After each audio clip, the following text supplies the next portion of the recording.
In the heart of the Appalachian Mountains, cradled by ancient woods and cloaked in perpetual mists, lies Stonefall Lake, a body of water as enigmatic as it is deep. My name is Elliot Rhodes, a journalist with a penchant for the paranormal, and Stonefall was my most compelling subjects yet. Drawn by tales of the unexplained and the chance to unearth secrets held tight by the quiet town of Harrington, I set out to capture a story wrapped in mystery. Upon arriving in Harrington, I was met with a cool reception. The locals, rugged and worn like the landscape, eyed me with a mix of suspicion and caution. It was at the local inn where I met Old Joe, a man whose face was carved from the same harsh lines as the mountains that surrounded us. Over a drink, he shared his own encounter from years past, his voice dropping to a hush as he spoke of shadows beneath the water that moved against the current. Each day, I wandered the lake's edge, the silence of the place unsettling. It was a silence that seemed to press against your ears, filled only occasionally by the distant call of a raven. The lake reflected the gray skies above, its surface undisturbed by wind or fish, an impenetrable barrier between the world I knew and something unfathomable below. My nightly vigils by the lake began to draw attention. Curiosity overcame caution, and soon I was joined by a few brave souls. Among them was Anna, a local artist who painted the lake in hues of blue and gray, her canvases always tinged with a touch of dread. She spoke of the lake as a living thing, a creature that watched and waited. Her fascination with the lake was different from mine. It was personal, almost reverential. We would sit by the fireside, the flames casting our shadows against the trees as we shared tales of the lake. Anna told of her great-grandmother, who believed the lake was a gateway to another world, a portal sealed by the guardian of Stonefall, a creature as old as the lake itself. Inspired by these stories, I delved into the town's archives. The librarian, Mrs. Clayton, became an invaluable guide through the dusty tomes and faded maps. The town's history was littered with disappearances and strange occurrences, all roads leading back to the lake. I uncovered old newspaper clippings that spoke of a night over a century ago when the water had glowed an eerie blue, and the town had woken to find two fishermen missing, their boat adrift, empty on the placid lake. Armed with these tales, my resolve to witness the guardian grew. The Night of the Lake, an annual vigil held by the townspeople on the anniversary of that mysterious glow, was approaching. It was said to be the night when the veil between worlds thinned, and the guardian would be most active. The festival was a surreal tableau of old-world ritual and modern curiosity. Lanterns floated on the water, forming a path of lights that led into the dark. The townspeople, including Anna and Old Joe, gathered by the shore, their faces illuminated by the soft glow. As the clock struck midnight, a hush fell over the crowd. The water began to churn, and a deep hum, felt more than heard, vibrated through the ground. My camera ready, I watched in awe as a vast silhouette rose from the lake. It was a mere glimpse, scales that shimmered under the moonlight, a fleeting image of enormity that sent a shiver down my spine. The crowd gasped, some in fear, others in wonder, as the guardian slipped back beneath the surface, leaving only ripples behind. In the days that followed, the town buzzed with excitement and fear. I spent hours interviewing witnesses, their stories forming a collective narrative of awe and respect for the creature. My article took shape, a blend of folklore, personal testimonies, and my own encounters. Stonefall Lake, with its undisturbed depths and its elusive guardian, offered a glimpse into the unknown, challenging the limits of my skepticism and fueling a newfound sense of wonder. As I prepared to leave Harrington, I felt a pang of regret. The lake had become more than a subject. It had become a mystery that I had touched, an enigma that had changed me. The guardian of Stonefall, whether a creature of flesh or a specter of collective fears, had left its mark on my soul. Driving away from the town, the lake receded into the distance, but its pull remained. I knew I would return, drawn by the unanswered questions and the lure of the deep. Stonefall Lake was no longer just a place on a map. It had become a part of my journey, a haunting melody that would echo in my thoughts, urging me to return to its shadowed water. Hope you enjoyed that last story. Our next story is called Collector's Return. In the small, isolated village of Wyvern's Hollow, an ancient superstition whispered of a shadow that descended upon the town every 50 years.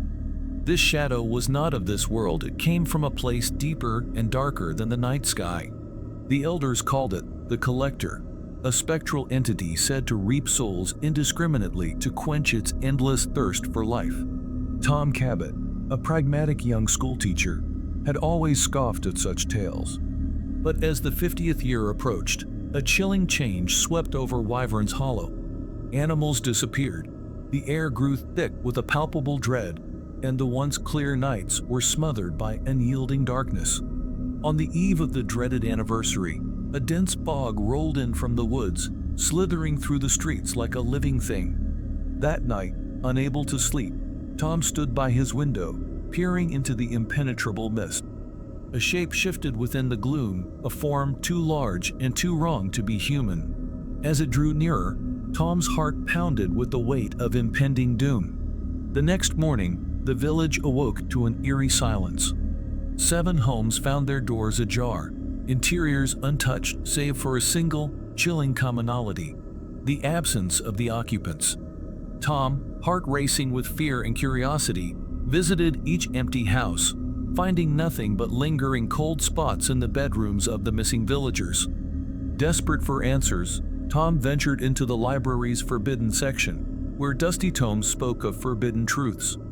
There, he discovered an ancient manuscript detailing the Collector, not merely as a reaper of souls, but as a guardian of the threshold between life and death. It fed on the fear of the unknown, the terror of what lies beyond life's fragile veil. Determined to save his fellow villagers, Tom followed the manuscript's cryptic instructions to the heart of the forest, where the fog was thickest.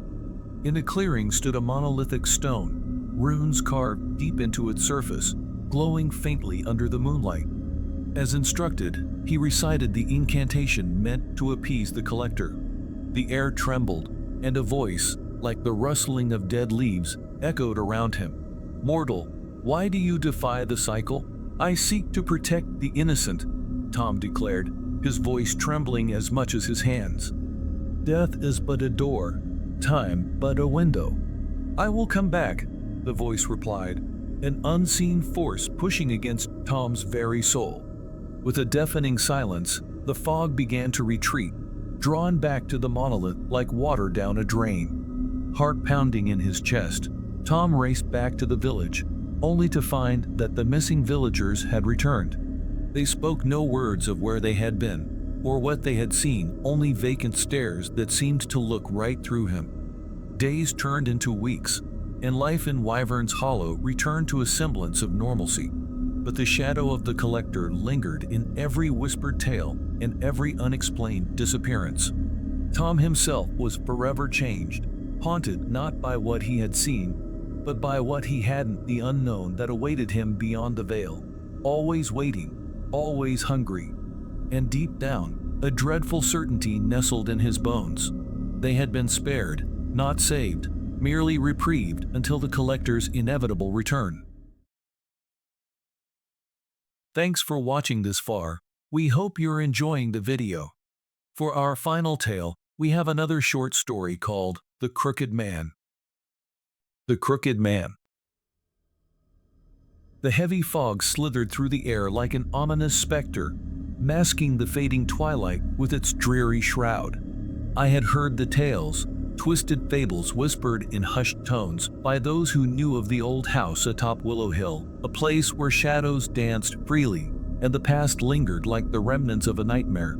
Yet, curiosity, that insidious seductress, beckoned me through the woods where the whispers of the Crooked Man were said to echo on chill winds. My grandfather used to recite a rhyme, one that had trickled down through generations, a simple set of lines that always seemed to chill the room. There was a crooked man who walked a crooked mile. He found a crooked sixpence against a crooked stile. He bought a crooked cat, which caught a crooked mouse, and they all lived together in a little crooked house. But his version held an addition, a warning perhaps, that he uttered with a tremulous dread. But beware the crooked night, when the air is thick and dense, for the crooked man walks again, his motives dark and immense. I never believed, of course. They were just stories, twisted by time and fear. But here I was, drawn by the allure of proving them just that, stories. The path to the house was choked with overgrown thorns that tugged at my clothes like pleading hands, urging me back. I should have listened. The house itself loomed out of the mist, a silhouette etched against the lesser darkness of the night, its structure indeed crooked, as if warped by an unseen malice. The air grew colder as I approached the rickety gate, the squeal of its hinges shattering the haunting silence. Every step on the gravel path was a crunch too loud, a sound that seemed to pulse into the stillness around me, announcing my intrusion. I hesitated at the door, its ancient wood groaning under its own weight.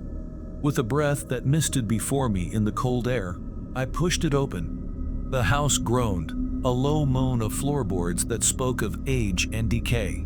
Inside, the air was stifling, thick with dust and the smell of time. My flashlight beam darted across the room, casting elongated shadows that twisted into macabre shapes against the peeling wallpaper. The interior was a labyrinth of corridors and rooms that dipped and swayed, as if the house breathed around me. It was in the drawing room that I found the first sign, the portrait of a man, his features as crooked as the legend suggested. One eye sat higher than the other, his smile a twisted gash across his face. It was unsettling how his eyes seemed to follow, watching my every move with a malevolence that felt almost alive. As I ventured deeper, the house seemed to pulsate with a life of its own. Stairs creaked underfoot as if complaining of the burden, leading me to an upper floor where the air was even heavier, the sense of dread deeper. Each room told a story of neglect. Beds lay unmade, chairs were overturned, and everywhere the eyes of crooked portraits followed. It was when I reached the attic that reality began to fray. The room was vast, the roof sloping in odd angles. In the center, surrounded by a circle of salt, lay a pile of crooked sixpences, each coin tarnished and bent. My heart pounded, a manifestation of the tales, or a prank by thrill seekers, yet the room felt charged, as if a storm brewed within its confines. That's when I heard it, a slow, rhythmic tapping. The sound of someone or something walking with a limp. Tap, drag, tap, drag. The sound spiraled around me, the source unseen in the attic's vast shadows. Fear, icy and sharp, clawed at my chest. I wasn't alone. With nowhere to hide, I stood frozen as the steps halted right before the edge of the salt circle. And there, materializing from the shadows, was the crooked man. His appearance was ghastly, his limbs contorted unnaturally, his clothes tattered and moldy. His face was as I had seen in the portrait, but alive with a horrifying glee. Who dares to walk my crooked house? His voice was a raspy whisper, the sound of dry leaves being crushed underfoot. I couldn't speak, my voice a prisoner of my fright. He limped closer, the circle of salt an invisible barrier he dared not cross. "You know the rhyme, yes?"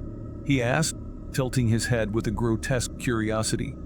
"But do you know why they call me crooked?" I shook my head, mute. "I was cursed," he continued, his voice a serpent slithering through the dark. "Cursed to walk this house, to live in perpetual solitude and deformity. But it's not just my body that's twisted, it's my soul." The room grew colder, if possible, the air thickening. Every generation, someone ventures here, either brave or foolish. I'm bound here, but my curse, it can spread. The implication hung in the air, a noose tightening around my neck. Was this my fate, to become a part of this twisted legacy? No, I managed to whisper, finding my voice at last. "I won't be part of your story," he chuckled, a sound devoid of humor. "You already are. By stepping into this house, you've woven yourself into its tapestry. Whether you leave or not, you'll carry it with you." I felt a chill, deeper than the cold air, a chill of realization. He stepped back, fading into the shadows from whence he came, his parting words a whisper on the wind. "Beware the crooked night, I fled the house, the night air a sudden embrace of warmth compared to the chill inside. The fog seemed to part for me, a silent acknowledgement of my escape. But as I glanced back, the house still stood, its windows like dark eyes watching. Days have passed since my visit to the crooked house, but the echo of the crooked man's words lingers.